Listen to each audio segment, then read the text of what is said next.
Bismillahirrahmanirrahim. Assalamualaikum warahmatullahi wabarakatuh. Alhamdulillahi rabbil alamin. Wassalatu wassalamu ala asyrafil anbiya wal mursalin. Nahmaduhu wa nasta'inuhu wa nastaghfiruh. Wa na'udzu billahi min shururi anfusina wa min sayyiati a'malina. Man yahdihillahu fala mudilla lahu wa man yudlil fala hadiya lahu. Rabbi shrah li sadri wa yassir li amri wahlul 'uqdatam min lisani yafqahu qawli. Amma ba'd. Alhamdulillah, bersyukur kepada Allah Subhanahu wa taala kerana dapat bersama pada pagi ini. Insya-Allah pada pagi ini kita akan sambung perbincangan bab yang ke-6, iaitu pada muka surat, mungkin muka surat tu ada sedikit perbezaan, iaitu kalau kitab saya ni muka surat 86. Jadi perbincangan pada pagi ini kesimpulan kepada kesimpulan firman Allah, iaitu surah Al-Isra ayat 57. Dalam muqaddimah bab yang ke-6 telah saya sebut sebelum ini bahawa penjelasan tauhid dan syahadah la ilaha illallah ni tajuk dia tu seakan-akan sama dengan tajuk sebelum ini. Sebenarnya tidak sama, kerana penjelasan tauhid dan syahadah ni sebagai pengembangan ataupun pendetailan perbincangan sebelum ini. Kerana kita ni telah masuk fasa lain, iaitu nak memastikan tauhid ini. Kalau sebelum ni kita tekankan bahawa tahqiq tauhid, nak memastikan tauhid itu benar-benar murni, benar-benar bersih daripada syirik, itu dalam konteks diri kita. Cuma ni kita masuk fasa baru, perbincangan yang lebih luas, iaitu kita juga kena pastikan orang di sekeliling kita, masyarakat kita juga bebas daripada syirik itu. Mana tidak cukup sekadar kita pastikan diri kita sahaja bebas daripada amalan-amalan syirik kepada Allah, tetapi kita kena pastikan juga supaya orang bersama kita, keluarga, jiran dan sebagainya, dan lebih luas lagi masyarakat, mereka juga bebas daripada amalan syirik itu. Mereka juga dapat memurnikan tauhid, sehingga tauhid itu benar-benar bersih daripada apa-apa unsur syirik kepada Allah SWT. Mana hak ni dia masuk pada konteks dakwah lah. Ni. Baik, saya baca semula dia punya ayat, sebab kita pada pagi ni kita buat kesimpulan daripada ayat itu. Kerana dalam bab yang ke-6 ni dikemukakan 4 dalil, 4-5 dalil. Cuma dalil yang pertamanya surah Al-Isra ayat 57. Firman Allah Subhanahu wa taala, ulaika alladhina yad'una yabtaghuna ila rabbihimul wasilah ayyuhum aqrab wa yarjuna rahmatah wa yakhafuna 'adzabah inna 'adzaba rabbika kana mahdhura. Orang-orang yang mereka seru itu, mereka sendiri pun mencari jalan kepada Tuhan mereka. Siapa di antara mereka yang lebih dekat kepada Allah? Mereka mengharapkan rahmatnya dan takut akan azabnya. Sesungguhnya azab Tuhanmu sesuatu yang harus di sini makna wajib, yang wajib ditakuti. Itu bahasa Indonesia. Sesuatu yang wajib ditakuti, sesuatu yang wajib ditakuti. Jadi ayat ini dalam syarah tu disebutkan beberapa tokoh di kalangan sahabat yang menghuraikan ayat ini. Kalau Ibnu Mas'ud, dia kata ayat di atas menyebutkan bahawa dahulunya terdapat sekelompok manusia yang menyembah sekelompok jin. Ternyata jin-jin yang disembah itu akhirnya masuk Islam. Mana jin pun dia mukallaf juga. Ada yang tidak Islam, ada yang Islam. Jadi jin yang mereka sembah itu akhirnya masuk Islam. Ini pandangan Ibnu Mas'ud. Sedangkan mereka, iaitu para penyembah jin itu, masih tetap berpegang kepada agama syirik mereka. Jadi jin yang dia sembah itu masuk Islam, dia tidak masuk. Ini kata Ibnu Mas'ud. Ianya bermaksud sekelompok manusia menyembah jin masih tetap beribadat, yakni melakukan sembahan-sembahan terhadap jin tersebut, sedangkan jin yang disembah itu sendiri pun tidak pernah meredai mereka disembah. Kerana mereka sudah masuk Islam dan mereka mencari jalan untuk mendekatkan diri kepada Allah melalui ibadat-ibadat yang disyariatkan. Manakala Abdullah bin Abbas pula menyatakan bahawa ayat berkenaan menyentuh tentang orang-orang dahulu dari kalangan musyrikin, di mana mereka mengatakan kami beribadat kepada para malaikat. Kalau tadi sembah jin, ni ada juga sekelompok orang-orang jahiliyah, pokok musyrikin Mekah itu, mereka sembah malaikat, Nabi Isa Al-Masih dan juga Uzair itu. Orang-orang dulu lah, orang-orang dulu. Mereka itulah yang diseru dan diibadat dan dilakukan ibadat untuknya oleh orang-orang musyrikin tersebut. Jadi ayat ni jelas menyebutkan bahawa orang-orang yang disembah itu, yang dipersembahkan doa supaya hajat mereka diterima oleh Allah, mereka sendiri pun sangat hebat, sangat kuat beribadat kepada Allah, bergantung diri kepada Allah. Apa-apa saja kita kata angkat tangan berdoa kepada Allah. Mereka tidak mengharapkan makhluk, mereka tidak bergantung pada makhluk. Tiba-tiba mereka pula disembah bila mereka mati. Ini kesesatan, satu bentuk kesesatan. Semua itu sebenarnya sebab tu dia kena faham betul lah, dia kena faham betul tu berkenaan dengan tawassul itu. Sebenarnya puncanya tawassul. Puncanya tawassul. Kalau kita kata pupuk kuburium, asalnya tawassul.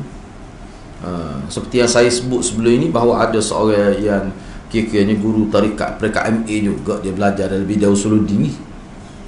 Saya rasa dia sudah dapat dah MA tu. Sebab dia kata dalam proses nak buat PhD, dia ni teruk sungguh. Dia kata saya biadab bila saya pergi ke kubur wali, saya doa keampunan untuk wali. Itu sikap yang biadab. Sepatutnya kita pergi kubur wali, kita minta supaya wali itu doa kepada Allah untuk kita. Tiba-tiba kita pergi doa supaya Allah ampunkan dosa dia. Bagi dia itu biadab. Maknanya kita boleh agaklah pemahaman dia macam mana terhadap wali itu. Ni bahaya. Baik, kesimpulan dia. Sebab bahagia Ibn Taymiyah semua tu syarah tu kita bincang dah sebelum ni.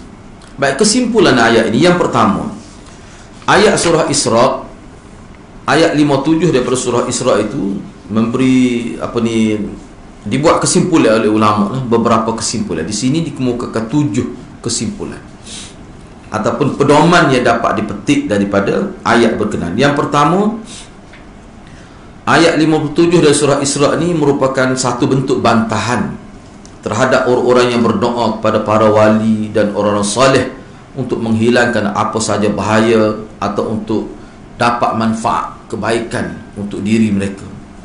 Sebab para wali itu sendiri pun tidak mampu untuk menolak bahaya atau mendatangkan apa-apa manfaat bagi diri mereka sendiri. Lalu bagaimana mungkin mereka mampu tolong orang lain? Hak lebih jelas lagi, mereka pun sudah mati. Mereka pun mati. Dan kalau kita tengok dalam perbincangan dalam kitab Sahih Bukhari lah, kita tengok kita dapati ada berlaku khilaf di kalangan sahabat berkenaan dengan orang mati ni boleh mendengar atau tidak. Tetapi para ulama menyebutkan khilaf itu hanya sekadar mendengar sahaja. Tak ada khilaf di kalangan sahabat bahawa orang mati ni kalau kita terima pandangan yang mengatakan mereka boleh mendengar, tapi mereka tidak boleh bagi respon apa-apa pun. Tu kalau kita terima lah. Dari segi boleh beri respon, boleh beri tindak balas, itu memang tak ada khilaf. Tidak berlaku gitu. Sebab kalau kita kata orang mati ni boleh ada, mana dia masih ada usaha lagi. Mana kalau kita minta doa, dia boleh berdoa kepada Allah. Lepas tu boleh pahala ke dia? Sebab kalau di muka dunia ni, kalau dia berdoa untuk orang, besar pahala tu. Lepas tu kalau orang mati masih boleh beroperasi lagi untuk tolong orang hidup, dia tak boleh pahala ke? Dia boleh pahala ke tidak? Mana kalau boleh pahala, maknanya malaikat tu catat lagi amalan dia. Jadi orang kata inqata amaluh tu apa maksud? Banyak jadi berlaku percanggahan tu, pemahaman tu. Itu sangat bahayalah. Yang kedua, ayat 57 surah Isra juga mengandungi bantahan terhadap orang yang berdoa kepada orang saleh. Berdoa di sini maksudnya dia minta doa. dengan orang soleh. Dia bukan berdoa keampunan untuk orang soleh, tapi dia berdoa mana dia minta dengan orang soleh tu. Sama ada minta direct dengan orang soleh ataupun menjadikan orang soleh tu sebagai perantara supaya Allah terima doa dia. Misalnya dia kata begini, ayat ini apa ni ya? Aku tidak mempersekutukan Allah sama sekali. Yang dinamakan syirik adalah mempersekutukan Allah Ta'ala, adalah beribadat kepada patung. Kerana syirik pada ayat ini tidak berkaitan dengan penyembahan kepada patung. Baik, tak apa maksud dia begini. Ni alasan memang saya pun dengar sendiri, saya pernah dengar sendiri daripada orang-orang yang terlibat dalam amalan ni. Dia kata, dia kira gini, dia letak orang soleh tu ataupun wali tu termasuk dalam hukum sebab musabab. Jadi maksud wabtaru ilaihil wasilah, kamu carilah wasilah untuk mendekat ke diri pada Tuhan. Salah satu wasilahnya adalah orang-orang yang telah mati dalam kubur, yang dia ni orang soleh. Apatah lagi kalau dia tu bukan sekadar soleh, wali Tuhan. Jadi kita pergi minta doa pada dia, termasuk dalam wabtaru ilaihil wasilah. Itu wasilah. Hak itulah kita kata tawassul tu. Itu yang dimaksudkan dengan tawassul. Sebab itulah ulama sekat awal-awal lagi, kita nak bertawassul dengan orang mati ni tidak boleh. Bahaya. Dia implikasi dia tu berat. Macam-macam boleh berlaku kepada kita tu. Sebab tu ulama sekat. Dan yang dikatakan kuburiyun tu, pokok-pokok yang kita kata sembah kubur tu, itulah maksudnya. Tak ada beza tu dengan orang sembah berhala zaman jahiliah sebenarnya. Sebab orang zaman jahiliah pun dia bukan sembah patung tu. Dia pun pergi minta dengan patung tu, tidak. Dia pergi letak, dia bernazar, lepas tu dia duduk cakap, dia duduk bermunajat tu, sebenarnya tu patung hanya sebagai lambang kepada orang soleh zaman dulu. Seperti kubur tu juga lambang sama ya. Sebab tu tidak boleh. Tidak boleh. Takkanlah dia nak pergi minta dengan patung. Cuba kita fikir dah. Padak orang bodoh, orang gila tu buat kerja gitu. Pergi minta dengan patung. Patung dengan tiang tak ada beza.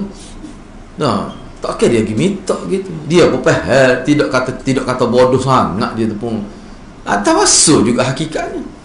Sebab tu nama-nama patung berhala kan dia nama-nama orang soleh zaman dulu. Suwak dan sebagainya. Manat. Tu nama-nama itu disebut dalam Quran, semua tu nama orang soleh zaman dulu. Jadi itu satu bentuk tawassul. Tapi syirik perbuatan dia. Makna tu gambar syirik. Sebab tu Syekh Waliullah Ad-Dahli berkata, kita nak tahu ajaran salah di muka dunia ni, memang dia kena faham syirik tu apa. Hak tu ya bawa sampai ke bila-bila, hak tu ya dibawa oleh manusia ni. Tahu apa ni syirik tu. Kena faham syirik tu apa. Dan syirik ni dia luah. Dia bukan sembah berhala secara zahir. Hak tu hak asal. Syirik ni banyak lagi penyebab dia. Hak boleh jadi kata syirik itu.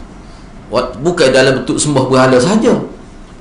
Sebab tu ulama peringatkan doa pada orang mati pun dia boleh membawa pada syirik.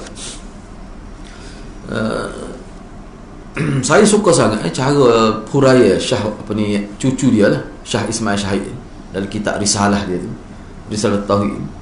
Dia kata sebenarnya orang yang sembah, orang yang bertawassul kepada orang mati ni sebenarnya dia menganggap Tuhan ni terpengaruh dengan orang-orang soleh. Mana kalau dia doa sendiri mungkin Tuhan tak terima, tapi kalau dia guna perantara orang soleh, Allah malu mata pada orang soleh tu. Itu sebenarnya tawassul tu, kata Syah Ismail Syahid. Dia ingat Tuhan separuh ayat. Dia ingat Tuhan ni macam Perdana Menteri kau nak cari kabel. Tak kena gitu. Tak kena lah gitu. Yang ketiga, kesalehan orang-orang yang disembah bukan bererti boleh apa ni, kesalehan seseorang yang saleh tu, yang disembah tu bukan bererti boleh bisa membolehkan kesyirikan dengan mereka. Walaupun mereka saleh, tak ada paling saleh Nabi dan Rasul. Tak boleh, dia tak boleh biar. Kita kena fikir, kita kena fikir. Kita kena fikir bahawa kita kena fikir, cuba kita tengok apa hikmah. Cuba bayangkan Nabi Isa tu jelas dia tu Nabi dan Rasul, tapi manusia boleh sembah dia, boleh sembah sebagai Tuhan. Cuba bayangkan, padahal dia pada awal dia manusia, tiba-tiba bila dia memperakui dia je Nabi dan Rasul, tiba-tiba jadi Tuhan dia. Tu cuba bayar ke. Manusia boleh siapa situ. Sebab tu tutup awal-awal lagi. Cuba bayar ayat Quran Nabi sebut innama ana basyarum mithlukum. Tak okeylah masyarakat dia tak tahu dia tu manusia Nabi. Lepas tu apa Nabi sebut juga? Kenapa Nabi sebut juga? Jadi innama ana basyarun tu mengikut ahli tafsir ni sebagai peringatan keras daripada Nabi. Jangan kamu tersalah berkenaan dengan aku seperti tersalahnya puak-puak Kristian. Moga ada dah sejarah Nabi ni dianggap Tuhan. Jangan buat gitu. Jangan buat gitu kepada aku. Tu peringatan. Sebab kalau tidak beringat, bila-bila beringat apa boleh jadi. Bila-bila beringat dah Nabi ni manusia. Manusia bukan kalau dia kata innama ana basyarun. Maknanya jelas dah, tapi sebut mithlukum. Aku ni manusia. Manusia lagu mana? Seperti kamu. Kalau tadi sebut ustaz sana dia kata dak manusia.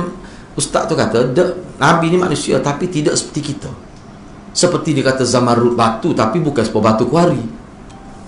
Jadi kita ni sebuah batu kuari. Tu manusia ni dia maknanya dia cuba nak tahu yang Nabi ni walaupun manusia tidak seperti manusia biasa. Pada Nabi sendiri kata aku ni manusia seperti kamu. Kalau kita belajar tafsir, aku ni manusia seperti kamu, maknanya aku ni manusia biasa. Sebab tu Nabi sakit, kalau kita sakit. Nabi pun, cuba tengok, Nabi tak boleh anak dengan Aisyah. Dengan lain ada boleh anak. Anak dia mati, kita tak ada kali mati anak setengah-setengah kita ni. Nah, tapi Nabi anak dia mati kecil. Mati kecil belakang, hak jatuh. Patut hati no, tinggal selepas Nabi wafat, siapa dia ya? Berapa orang anak dia ada? Jadi kalau kita tengok apa yang berlaku pada Nabi tu kan, itu apa yang berlaku pada manusia biasa. Rumah tangga Nabi pun ada juga berlaku berantakan itu kalau kita tengok dalam hadis. Siapa ada berlaku bercerai kita kata tak. Iyalah, itu perbincangan lah, satu perbincangan. Tapi ada berlaku. Walaupun setengah-setengah itu tidak betul. Itu semua isyarat bahawa Nabi ni manusia biasa. Jadi bila Nabi manusia biasa, jangan kamu berlebih-lebih lah. Sebab tu Nabi dekat dia nak meninggal sebut lagi la tatruni kama tatratin nasara wal yahud anbiya'ahum. Jangan kamu buat aku ni seperti mana pokok Yahudi Nasara buat pada nabi mereka. Jadi dia mau tu buat mana pada nabi mereka. Kalau kita tengok Nabi Isa dia anggap Tuhan.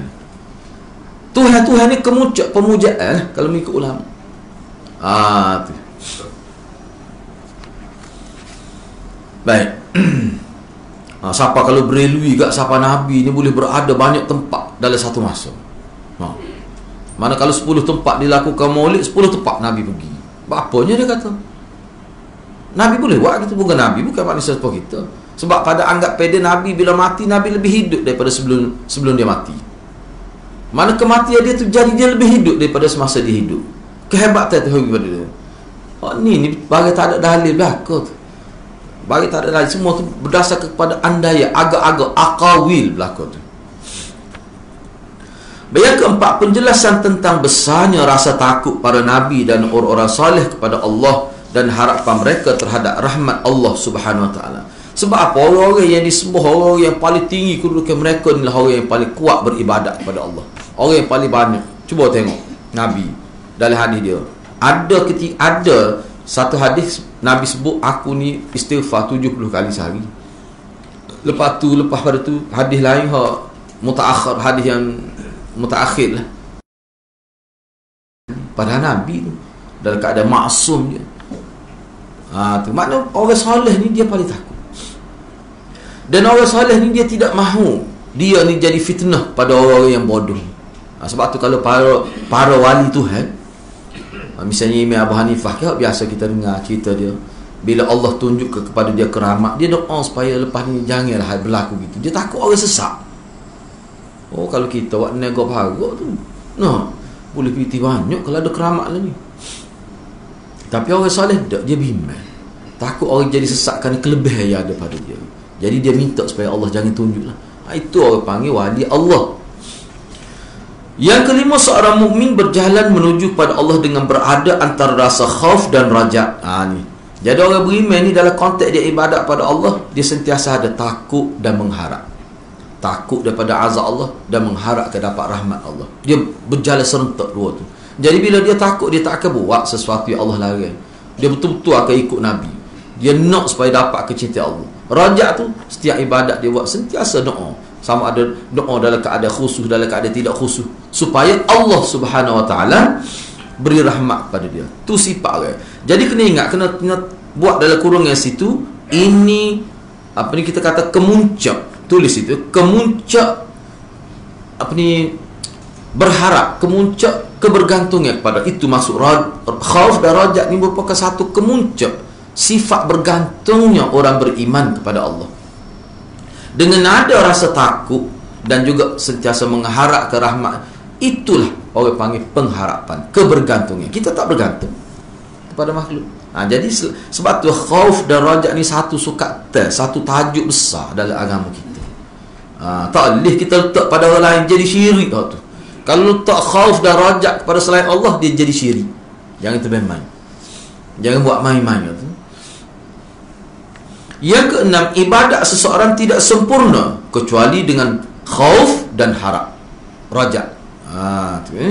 Dengan khauf seseorang boleh berhenti dari semua perkara yang Allah larang. Dia tak akan buat. Kalau buat pun, bila dia timbul rasa takut, dia akan berhenti. Dan dalam masa yang sama, dia harap supaya dia ampunkan dosa dia. Dia harap supaya dapatlah kelebihan daripada ibadat dia. Berharap hanya kepada Allah, takut hanya kepada Allah. Dua perkara itu sangat penting dalam kehidupan berakidah umat Islam. Yang ketujuh, penetapan dan keagungannya. Jadi hak mana tu rahmah? Cuba tengok kat situ. Ayyuhum aqrabu wa yarjuna rahmatah. Orang yang kamu seru, orang yang kamu ibadat kepada mereka tu, mereka lah orang yang paling mengharapkan rahmat Tuhan. Rahmat ni yang kita terjemah dalam bahasa Melayu kita dengan erti kasih sayang. Saya nak terjemah gini, berdasar kepada kitab-kitab lain yang saya baca. Rahmat ni, ada sebahagian ulama kita, kalau Tok Guru Mufti Besar Kelantan almarhum dulu, pernah dia sebut dalam satu kuliah dia, saya ada, dia kata rahmat ni kalau bahasa Kelantan kita minta apa yang kita nak supaya Allah lengkapkan keperluan kita. Sebab kadang-kadang kita ni tak tahu pun apa yang kita perlu. Manusia ni lemah ni sehingga dia tak tahu apa yang dia perlu. Doktor pun boleh sakit sebab apa? Dah jaga menadah tu, dia tak tahu. Rupanya dia tak cukup zat ni, dia tak cukup keperluan ni, dia pun tak tahu. Itu dari sudut fizikal. Dari sudut spiritual kita, dari sudut sepatutnya semangat kita banyak kala kita tak tahu. Kita minta biar Tuhan lah yang maha tahu, dialah cukupkan keperluan kita. Itu makna rahmat. Lawan dia laknat. Lawan dia laknat. Baik, habislah. Itu untuk dalil yang pertama, surah Al-Isra ayat 57. Sekarang ni kita masuk dalil yang kedua, iaitu surah Az-Zukhruf ayat 26 hingga 28. Allah berfirman, wa idh qala Ibrahimu li abihi wa qaumihi innani bara'um mimma ta'budun illa alladhi fatarani fa innahu sayahdin wa ja'alaha kalimatan baqiyatan fi 'aqibih la'allahum yarji'un. Dan ingatlah ketika Nabi Ibrahim berkata kepada ayahnya dan juga kepada kaumnya, kepada masyarakatnya. Ini kata-kata Nabi Ibrahim, inni bara'um mimma ta'budun. Sesungguhnya aku berlepas diri dari apa yang kamu sembah. Kalau kita terjemah kok Kelantan gini, aku tak terlibat sikit pun dengan apa yang kamu sembah. Jangan libat, aku tak terlibat. Itu maksud bari. Mana kita berlepas diri. Nabi Ibrahim berlepas diri daripada apa yang disembah oleh kaum dia. Dia kata kepada ayah dia dan dia kata kepada masyarakat dia, kecuali aku tidak akan berlepas diri daripada perbuatan kamu kalau kamu sembah Tuhan hak yang menciptakan aku. Ini bahasa sindiran ni sebenarnya, bahasa ta'arid dia panggil. Ta'arid ni makna sindir. Kita boleh kata gini lah, aku sembah Tuhan yang menciptakan aku, kamu ni sembah Tuhan yang kamu cipta. Hak mana lebih gong atau muka dia? Tak ada lah paling gong, dia sembah hak dia cipta. Sepatutnya berhala tu lah sembahmu, mu yang cipta dia. Dia jadi balik baik. Dah hak ni balik parah ni. Aku sembah Tuhan yang cipta aku, kamu sembah Tuhan yang kamu cipta. Tak pelik tu. Ni maknanya. Tapi manusia bila sesat dah, logik setara tu pun dia tak boleh terima. Dia tak boleh terima. Ni apa panggil sesat. Barang sesat ni hati-hati lah. Barang yang mana di luar daripada kotak pemikiran yang waras, kita tak nak sahabat bagi kita. Dan mungkin kita tak kena penyakit tu.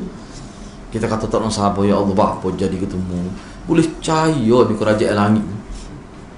Yalah, tak kena, kita tak kena penyakit tu. Kita kata gitu. Tapi bila orang kena, apa ni tu? Manusia ni bila sampai peringkat tinggi, atas pada tu dia boleh pergi. Dia duduk situ. Tak tahu mana. Kerana sesungguhnya kata Nabi Ibrahim lagi, Tuhan yang aku sembah tu yang menciptakan aku. Kalau kamu ikut dia, baru aku tidak berlepaskan diri. Dan Tuhan itu, dialah yang memberi petunjuk, dialah yang bimbing aku. Dan Nabi Ibrahim menjadikan kalimah tauhid sebagai kalimah yang kekal pada keturunannya, agar mereka kembali kepada kalimah. Nabi Ibrahim berdoa supaya anak cucu dia ni tegak di atas akidah tauhid. Surah Zukhruf ayat 26 hingga ayat 28. Baik, sekarang ni kita nak tengok syarah hadis. Apa maksud hadis? Dari perspektif kita kata dari dalam konteks tauhid. Teguk Nabi Ibrahim, kalau kita baca sejarah dia, cabaran dia teguk. Sebab apa? Keluarga dia yang buat berhala, ayah dia sendiri. Dan dia pernah dilantik sebagai pegawai pemasaran untuk memasarkan berhala tu. Tu kan. Jadi cuba bayangkanlah bila dia bercakap tentang tauhid, bagaimana masyarakat dia akan kata kepada dia, kamu nak bercakap pada kamu lah, keluarga kamu lah puncanya yang menyebabkan masyarakat teruk tu. Teruk tu. Jadi maknanya tekanan kepada Nabi Ibrahim, kita boleh bayar sendirilah betapa tekanan perasaan sedih Nabi Ibrahim. Sebab apa? Kerana keluarga dia sendiri bukan sekadar penyembah, ia buat berhala, punca, ada kilat buat berhala. Baik, dalam ayat 26 hingga 28 surah Az-Zukhruf ini, Allah Subhanahu Wa Taala menceritakan kepada kita bahawasanya rasulnya, iaitu Khalilullah. Nabi Ibrahim ini gelaran dia Khalilullah, kekasih Allah, atau teman rapat. Khalil mana teman rapat. Iaitu Nabi Ibrahim alaihi salatu wassalam, dengan secara jelas, terang-terangan, terbuka telah menceritakan, telah bertegas terhadap ayah dia dan juga masyarakat dia, bahawa dia berlepas diri dari semua aktiviti syirik yang dilakukan oleh masyarakat dia, kecuali satu sembahan saja. Hak dia boleh terimanya sesuai Allah SWT. Itu makna tauhid. Itu makna tauhid. Dan saya cukup yakinlah, kalau kita nak hura ayat ni, nak hura bila kita bercakap tentang poin ni, sebenarnya jelas bahawa masyarakat dia tu bukan tidak terima Tuhan yang menciptakan langit. Tak mungkin masyarakat Nabi Ibrahim kata berhala itulah yang ada tu dalam bentuk lembaga itu, hatulah yang menciptakan langit dan bumi. Dia tak akan kata begitu. Seperti penyembah berhala zaman jahiliah, dia tidak kata berhala tu menciptakan langit dengan bumi. Sebab berhala tu baru itu ada tu. Kalau kita baca sejarah bagaimana permulaan wujudnya berhala di zaman Mekah tu, salah satunya kerana Ammar bin Luhai tu, yang dia bermimpi berhala zaman dulu tu. Sebelum tu lagi, Ammar bin Luhai tu, setelah hak tu dia bermimpi berhala telah tertimbus di Jeddah itu. Di Jeddah itu dia mimpi, lepas tu kali jumpa dia. Sebelum tu lagi, kewujud dia berhala sebelum tu lagi. Dari mana punca dia? Sebenarnya batu yang dia ambil daripada pergunungan, disebutkan mana batu tu bongkah besar lah, untuk dia ukir tu, dia buat balik dalam bentuk 4 segi tu, dia letak di atas. Jadi kita kata dia naik macam mana, lori-lori tak ada lagi. Dia guna batang kurma. Batang kurma ke bulat, dia tarik bersungguhnya Tuhan dia tu siapa kena tarik, tak boleh jalan sendiri. Duduk bukit tu nak mari tak boleh jalan sendiri. Nak ayat cara dia buat tu nak ayat sesat manusia. Cuba kat fikir, hak Tuhan dia nak sembah tu daripada batu, hak bentuk gitu, tak ada bentuk khusus. Jadi dia buat 4 segi dulu untuk mudah dia letak atas sesuatu yang bulat tu lah. Atas batu tamar dia tarik. Nak boleh sapa ke tepat dia Mekah tu. Situlah dia mula tebuk mata dia okey. Bila siap dia sembuh. Cuba fikir. Itulah orang panggil sesat. Orang panggil sesat. Pesesat pak kita ni lah. bomo kita teguk gini, benda bagi tak nasabah belaka tu. Guna wahnya. No. Teguk-teguk belaka tu. Hak duk kata moja letak dengan ayah golek. Saya pernah tengok. Dengan rokok, dengan colok ada. Patut adalah beberapa bahan. Dia letak atas sakok ayah. Kita nak makan lolo dulu tu. Tengok ayah masuk dah. Nah. Oh, nyagi katak kecil saya bahan ngecok. Dia kata jangan makan, dia gali dia tanah tu. Dia kata kalau mu tengok lagu ni dia pasal budak-budak gugu kita ramai. Mai waktu. Oh, kata kita pun tak faham apa masa tu budak-budak. Tapi pernah tengok. Dia letak dekat pokok jamu jumba besar pokok tu. Oh, kita yang tu main sebab tu pokok jamu dia besar lah. Nampak besar kerak lalu. Bahaya. Oh, tak tahulah apa. Pelik kot. Manusia nak jadi sesat ni ada di luar daripada jangkau kita. Cuba tengok hak di Patah Senak dulu. Air tu tepi kubur pakak pergi ambil. Akhirnya sodok kau majlis. Pokoknya ada pahit bau. Dia letak. Ada penipu molek. Saya pergi nak tengok.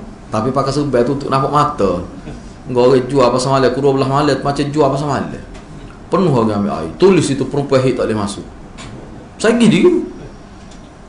Dah lepas ngaji malam pukul 11 lebih, kata kita pergi tengok air hikmah. Pergi tengok pakai sebai, tutup mata aku. Orang nampak ni. Pergi tengok Allah. Klik neng.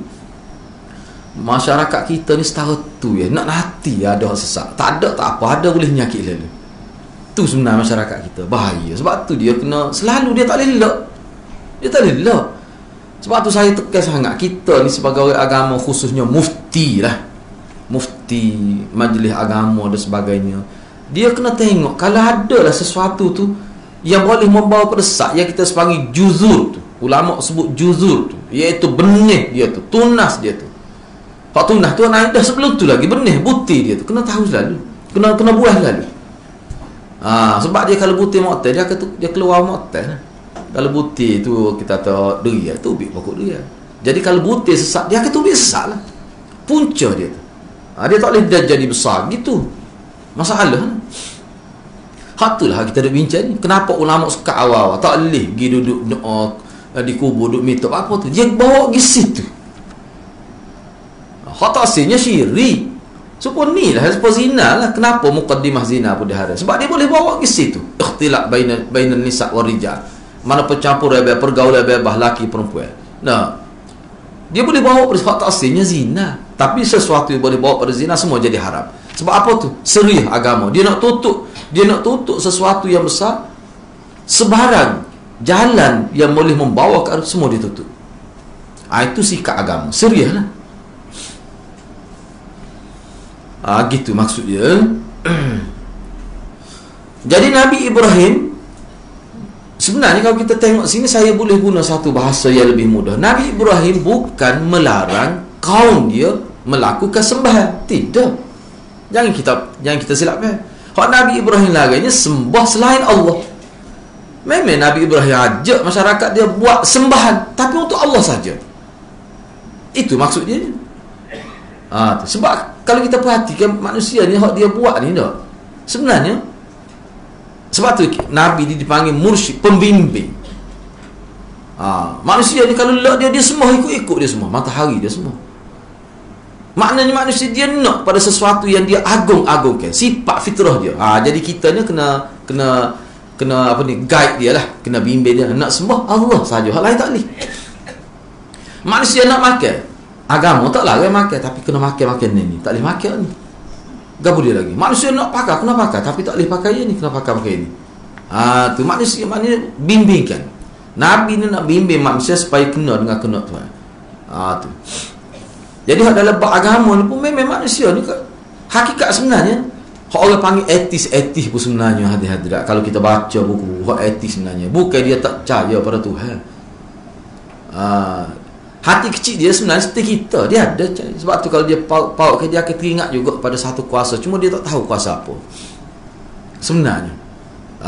Tu. Sebab ni Nabi Ibrahim dia bimbing. Aku berlepas diri daripada hak kamu sembah tu, kecuali Tuhan. Maknanya Nabi nak ajar masyarakat dia Islam, agama Islam, dia tidak menyekat kemahuan hati manusia, iaitu menyembah sesuatu yang hebat, tetapi biar betul. Jadi nak betul tu kena ada panduan. Panduan tak ada yang lebih hebat, yang lebih betul daripada wahyu Allah SWT. Itu maksud Nabi Ibrahim. Jadi Nabi Ibrahim pun menjadikan kalimat tersebut, iaitu berlepas diri daripada syirik dan mengambil yang tauhid, terima yang tauhid. Jadi kalimah itu Nabi Ibrahim jadikan kalimah kekal pada keturunan dia, iaitu la ilaha illallah, tetap diingat oleh anak cucunya yang mengucap kalimah tauhid ini, sebagaimana ditafsirkan oleh para ulama. Sebab tu kita ni dipanggil ajaran ni ajaran Hanifiyah, hak asal dibawa oleh Nabi Ibrahim tu lah. Baik, oleh kerana itu ayat ini mengandungi makna dari kalimah tauhid la ilaha illallah yang bererti berlepas diri daripada syirik dan mengesahkan Allah dalam ibadat. Jadi kena jelas lah, tidak? Bila kalau tanya kita apa kat makna syirik tu, apa maksud syirik ni, mana kita berlepas diri apa dengan syirik, dan pada waktu yang sama kita menyabit ke tauhid. Kita naknya tauhid, kita jaga tauhid, kita kekal tauhid, kita nabak ke tauhid itu. Itu makna la ilaha illallah. Kerana kalimah la ilaha illallah tidak ada yang berhak disembah melainkan Allah sahaja, dia mengandungi an-nafyu dan al-ithbat, menafikan segala Tuhan yang lain, menyabitkan hanya Allah sahaja sebagai Tuhan yang disembah. Adapun an-nafyu ditunjukkan oleh perkataan Nabi Ibrahim, sesungguhnya aku berlepas diri pada apa yang kamu sembah. Itu an-nafyu, penafian. Sedangkan al-ithbat, penyabitan, terdapat pada perkataan Nabi Ibrahim alaihi salatu wassalam, kecuali Tuhan yang menciptakan aku. Okey, cuba tengok semula ayat tu.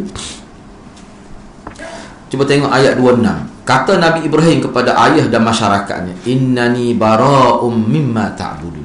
Jadi inni bara'um itu dia panggil an-nafyu, penafian. Illa alladhi fatarani, hak tu dia panggil al-ithbat. Aku berlepas diri daripada apa saja yang kamu sembah, hak aku terimanya hanya Tuhan. Sifat lagu mana Tuhan tu? Yang menciptakan aku. Tuhan itulah yang bimbing aku kepada kebenaran. Bimbing lagu mana? Turun wahyu. Sebenarnya wahyu yang diturun kepada Nabi sebelum Nabi Muhammad, wahyu tu memang tidak pernah berjaya dicabar, walaupun ada percubaan untuk mencabar wahyu. Walaupun kita kata hakikat yang kita terima, yang kita beriman, wahyu sebelum Quran ni tidak ada yang dapat menandingi wahyu Quran. Kerana hak Quran ni hak muktamad, sengaja Tuhan buat begitu. Sebab tu wahyu lain tu Tuhan tidak jaga, dia hilang begitu ya. Tak ada sampai hari ni pun tak ada asal. Kalau ada dia akan tunjuk. Sebab manusia dia akan berbangga. Sebab kita berbangga dengan Quran kita. Mana-mana pun kita baca Quran. Tapi kenapa agama lain dia takut nak tunjuk kitab asal dia, kitab induk dia? Kenapa? Sebab dia bukan daripada Allah. Bila-bila masa dia boleh kritik dan dia tak akan boleh jawab. Tapi Quran ni tidak ya. Gitu ya. Baik, seterusnya.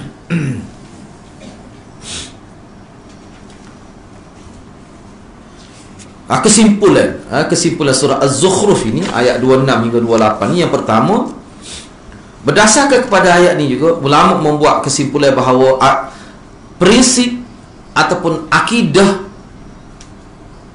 agama daripada Allah ni sama saja, iaitu tauhid. Hak ni dia sama daripada Nabi Adam sampai Nabi Muhammad. Hak ni dia tidak ada perubahan, dia tetap tauhid dia sama, iaitu laisa kamitslihi syai'. Itu kata kunci dia, laisa kamitslihi syai'. Allah ni tidak relatif, tidak boleh kita banding. Sebab tu ulama kata manusia ni hebat ni kerana perbandingan. Kita tak tahu manusia tu hebat kalau tidak dibandingkan. Sebab tu kena tanding, kena buat pertandingan, boleh tahu hak mana juara tu. Kadang-kadang tikahnya 5 saat ya. Dia menang belum lari, kis perut dia dulu pergi. Sikit lah. Kawan ni kalau nak kira kaki tu menang lain, tapi oleh kerana perut dia dulu kena lari tu, jadi menang. Sikit menang tu. Tanding sekali lagi, belum tentu lagi menang tu. Belum tentu lagi. Makna kita kata hak juara, naik juara tikah berapa saat tu ya. Tu kan. Mana sikit yang lebih, tu pun orang panggil juara dia. Jadi kalau jenis boleh banding gitu, tu tidak Tuhan tu. Tu tidak Tuhan. Guru saya masa saya belajar, siapa sesak guru saya sendiri. Masa saya belajar, dia tidak sesak lagi, dia terlibat dengan tarikat, dia mati dah. Saya tak pasti isteri dia dan masih dalam penjara lagi rasanya. Siapa dia boleh lukis gambar Tuhan, dia terlibat dengan tarikat. Dulu tak gitu. Sedih kita. Dia guru kita mengaji Mesir, suami isteri. Isteri dia ni mengajar sekolah mahak perempuan. Perempuan hit kena semaya, tu dia punya pemahaman dia. Tu baru ijmu' lah. Ulama kata siapa dia kata perempuan hit kena semaya, setelah dia nasihat di kaum sini, dia kekal, dia pergi dengan tu kafir dia. Sebab baru ijmu', tak ada khilaf. Dia tak sepuluh baca Quran.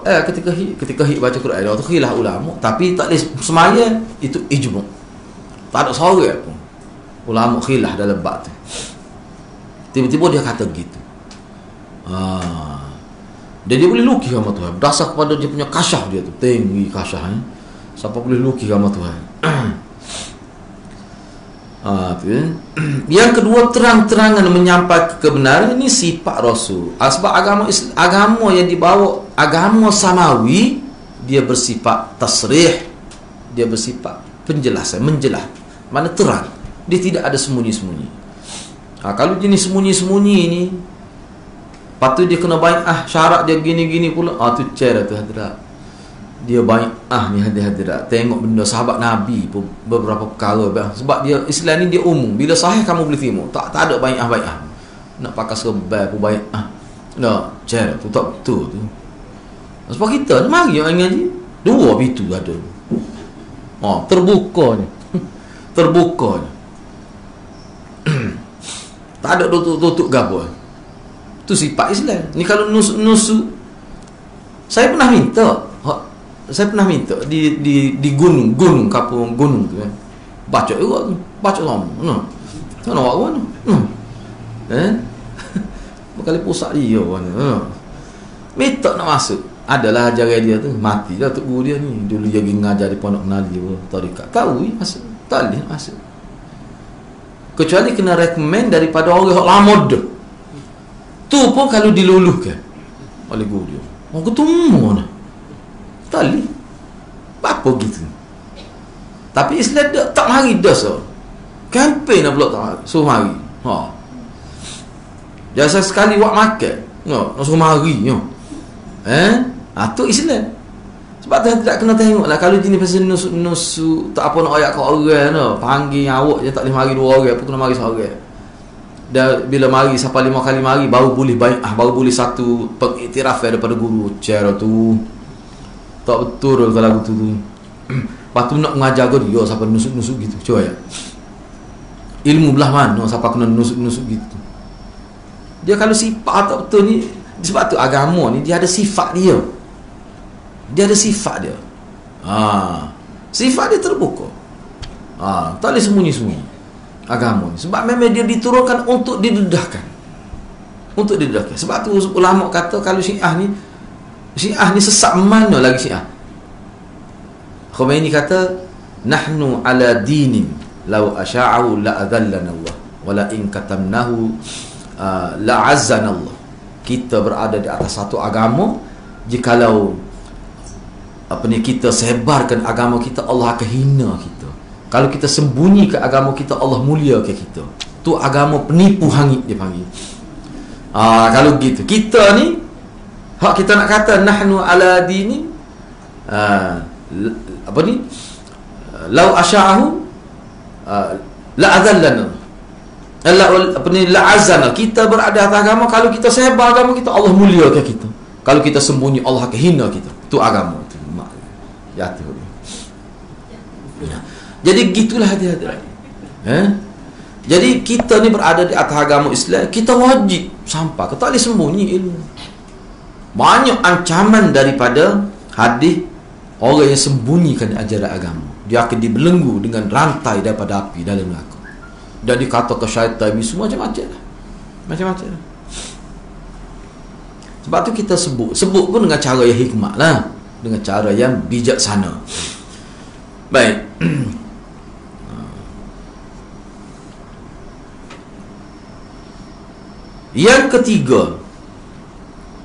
Yang ketiga, jadi yang kedua, secara terang-terangan menyampaikan kebenaran ni sifat para rasul. Mana tidak menyembunyikan agama ni sifat para rasul.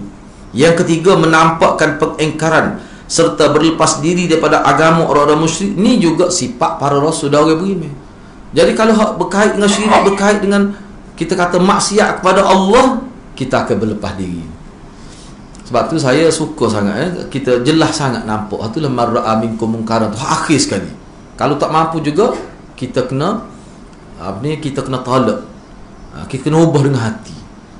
Ubah dengan hati. Ubah dengan hati tu kita nak bincang. Muhammad Qutb kata ubah dengan hati ni makna kita tidak terlibat. Kita tidak terlibat. Jangan bagi sokongan moral kepada ajaran salah, kepada perbuatan-perbuatan bid'ah dan sebagainya. Jangan terlibat. Dia akan mati dengan gitu. Hak tak tahannya sebab ramai yang pergi bui sokongan moral. Nak tahu lah tu. Ramai tu mau nak tahu. Siapa penuh masjid. Nah. Hanya benda-benda gitu ya sebenarnya. Sebab itulah bila Nabi sebut mana kalau boleh ubah dengan tangan. Wa illam yastati, kalau seseorang itu tak mampu, mana dengan lidah dia, ceramah, bagi penerangan, kaunseling dan sebagainya. Hak tu pun tak boleh juga. Fa biqalbi, dengan hati dia. Wa dzalika adhaful iman. Itu selemah-lemah iman. Kalau hak tu pun tak ada, beratlah kalau gitu. Dalam hati pun tak ada perasaan benci pada maksiat, pada perkara-perkara yang salah ni, beratlah. Sebab itulah nak lahir benci dalam hati dia mesti ala basirah, kena ada ilmu. Kena ada ilmu. Tak ada ilmu tak timbul perasaan benci. Dan saya sebenarnya, dan saya ingat lagi Maulana sebut, sebab tu kita bila bercakap tentang Syiah, kita mesti target biar orang benci pada Syiah. Sebab daripada benci itulah dia mari perasaan dalam hati tu. Nak tolak lagu mana, kalau tidak timbul perasaan benci pada maksiat, dia nak tolak macam mana maksiat itu? Jadi nak timbul perasaan benci, dia kena faham. Faham itu dia melalui proses dapat ilmu. Daripada ilmu itulah dia akal kita akan proses maklumat tu, maka timbullah satu keputusan yang dibuat oleh hati dia. Apa dia? Benci pada benda tu. Jadi mana proses ilmu. Sebab tu kita, bagi saya, sebab tu saya tekan sangat bawa kita kalau seraman ni, kalau pakat-pakat kecek, nak kecek pun takut dah. Nak kecek pun takut dah. Saya sebut pagi tadi kuliah. Ada yang tak setuju dah. Kita sebut. Dah kita tahu dah kita ngaji. Hak ni bidah, hak ni gapo. Bila nak amal, duk malu kat orang. Siapa mati malu kat orang. Siapa muda pak tua duk ayat malu kat orang. Ya kita tak pergi buat juga kan, kita tahu benda tu tak betul.